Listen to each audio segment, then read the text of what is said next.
The only people who don't want to disclose the truth are people with something to hide. Get ready for the Manning Report.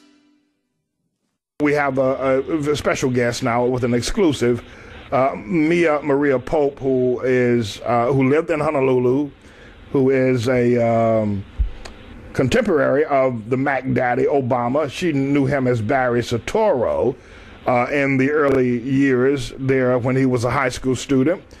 And Barry always, according to what Mia is going to say to us in a few moments, identified himself as pretty much as a foreigner, and also as a cocaine-smoking homosexual on the order of Richard Pryor type.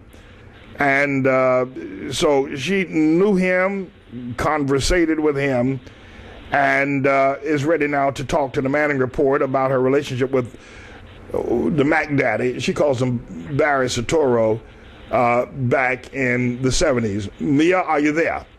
Yes, sir, I am here. Well, first of all, we thank you for calling us today and informing us of this information you have as a personal reference of Obama. Could you just kind of run it down and tell us how you knew him? What was some of your participation or actions or interactions with him? Okay, I'm happy to, and thank you for having me on, Dr. Manning. I really admire your good work you're doing. I was born in '63. My family, I was born in California. My family moved to Waimanalo, Hawaii when I was a young infant. So all of my formative years were spent in Waimanalo, Hawaii, which is on the island of Oahu. And then my father's work, he was a musician, and then we would fly back and forth from California to Hawaii. So invariably, I spent my summers, we would have like a hotel or we'd get an apartment in Waikiki. Now, I did not meet or see Barry Soetoro till about 1977. I was about late 13, 14 years old. And you know, during those years, during the summertime, we as neighborhood kids, we would sort of hang out, and we all sort of, you know, knew each other's business and didn't really have anything to plug into. We pretty much hung out in Waikiki and at the beach and so forth. And I knew of this individual. His name was Barry Soetoro.